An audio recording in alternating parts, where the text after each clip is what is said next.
Hey everyone, it's good to be back. I know it's been a while. Life has been super crazy and I just haven't really had time to do YouTube stuff. So I want to share with you guys a story.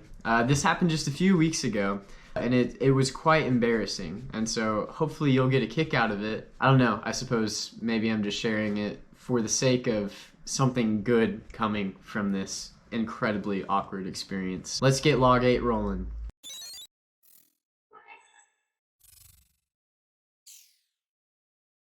I don't even really know where to begin with this story. I'm a normal person. I promise. I know sometimes I'm awkward. I can't help that. Whenever I'm in a situation that I haven't been in before, sometimes I don't really know what to do or say. I feel like that's pretty normal. But there are some moments that are just way more awkward than other moments. I was very ill prepared for what happened just a couple weeks ago. So our dryer, which was probably from the 1800s, finally just gave up and died.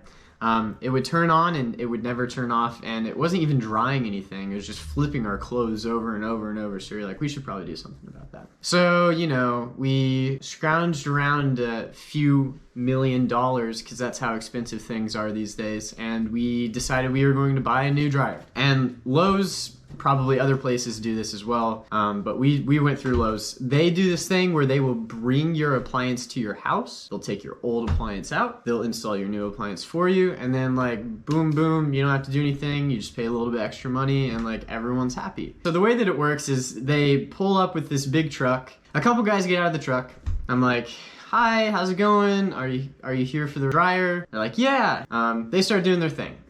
There's like a few different ways that I could go about this, right? I could be the person that's like hovering the whole time, just like watching and being really weird about it. I don't want to be that person. I also I'm not gonna like leave my house. I'm not gonna be like, here are the keys, lock up when you're done. Like, I'm not gonna do that. I guess I could go into another room, but like, what if they have a question? What if they need to move something? What if they do something that like, they would have asked about, but they choose not to because I'm not in the room, and so they just do something or they break something and it's like, oh no, what do we do?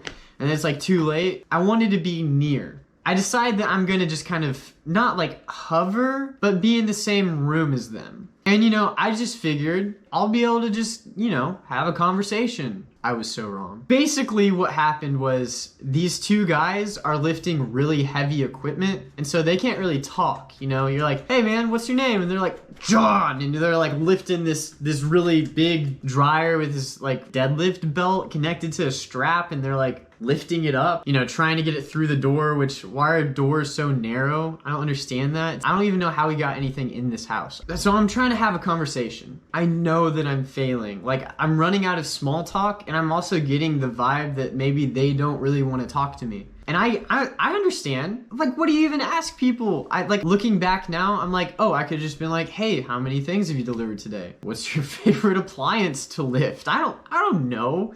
Something, anything would have been better than what I did. I'm running out of conversation topics, and I'm like, okay, if I can't do conversation, I can at least pretend that I'm busy. Then it's less awkward. It's like I'm doing something while they're doing something. I'm not like hovering. I'm gonna stay in the same space as them. I'm gonna be in the same room. And so I kind of just like turn around. Our dryer is on the opposite side of our kitchen. It's right next to our table. We moved our dining room table to the corner. That way they could like scoot everything in. There are like these folding doors that open up, and then that's where the dryer and the washing machine go. Anyway, so they're over there. I kind of like turn around and I'm like, what's in the kitchen? And I was like, it might be weird if I start washing dishes. I mean, I've already committed at this point, right? I've turned around. It'd be awkward if I like turned back around, like, just kidding, it's all good over there. I start walking towards the kitchen, and right in the middle of the kitchen on the other side of the room is the sink. I'm walking towards the sink. I'm like, okay, there's plenty of things to do at a sink. You can turn it on, use hot water or cold water, do dishes. And this is dawning on me as I'm walking over. My plan of just kind of winging it was a terrible idea. But what really threw a wrench in my plan was when I got closer to the sink, I saw in the corner, there was just a random dining room chair. It had been at our table. I guess Nettie moved it to give the guys more space as they were moving in the dryer. I was completely thrown off by this chair.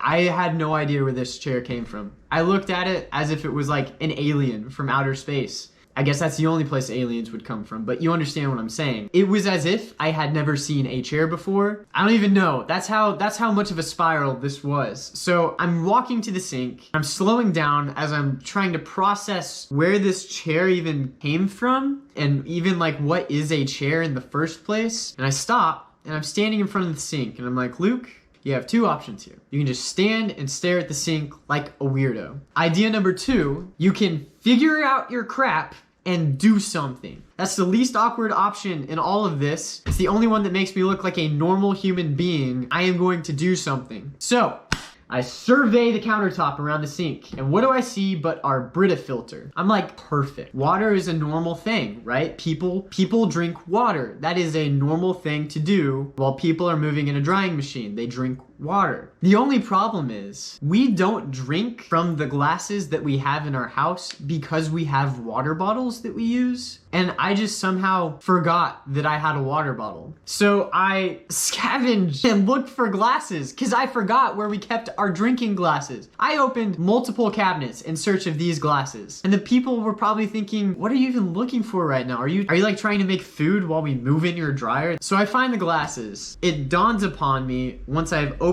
the right cabinet, grabbed a glass, that this was a cabinet that we saw cockroaches in.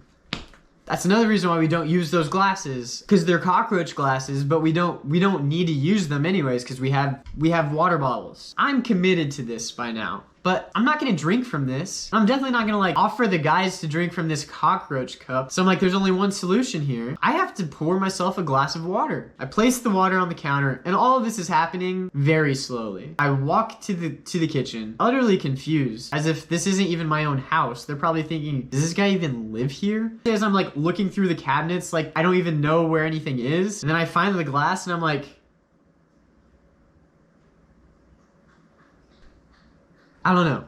So I grabbed the Brita filter. I'm gonna start pouring myself some water. And so I slowly tip over the water. Water starts trickling out. And I'm thinking to myself, I'm not gonna drink this water. In my mind, I didn't want to do it, okay? I don't even like these glasses in the first place. They're ugly. Halfway through my initial pour, I decide to abandon the cause. I'm like, this isn't even worth it. I'm not gonna drink this. They're not gonna drink this. And so I stop. I put the Brita filter down and I turn around and I make eye contact with one of the guys on the other side of the room. Who knows how long that guy has been watching? They've seen me walk to the other side of the room very slowly after failing at conversation, get all confused about the chair, wander through the cabinets, slowly grab a glass, pour about literally half an inch of water in a cup, turn around and smile at them. This is one of the worst awkward spirals I've ever experienced in my life. So the guy's looking at me and I kind of just give like a, you know, like, what do you do? He kind of gives me like a weird look and then goes back to the dryer situation, which they're installing the new drying machine. And I'm like, I need to leave. This is no longer a safe place for me to be in. I leave the kitchen. I'm like,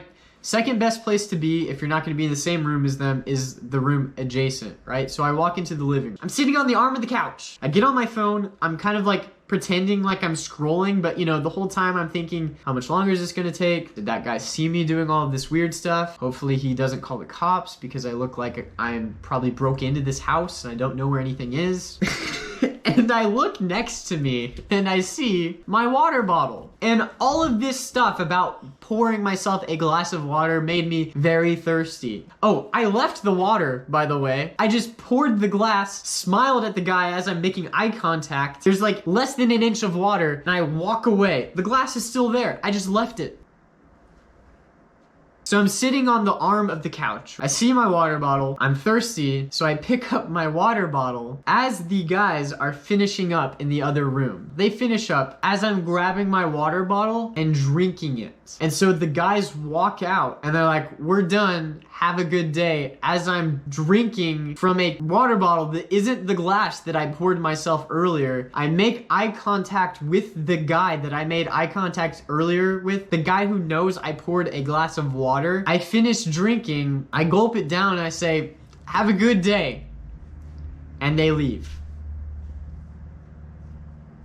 I hope they had a good day. I hope I was the weirdest person that they encountered. Unfortunately, I have a feeling that they encounter a lot of people unprepared like myself, for such a situation where you have no idea where to go, what to say, or what to do, and it just kind of spirals out of control until you find yourself pouring yourself a glass of water that you don't even believe in anymore, and making eye contact awkwardly with a guy as he watches you do it, and then making eye contact with that guy again as you drink from a separate water container. So that's that story.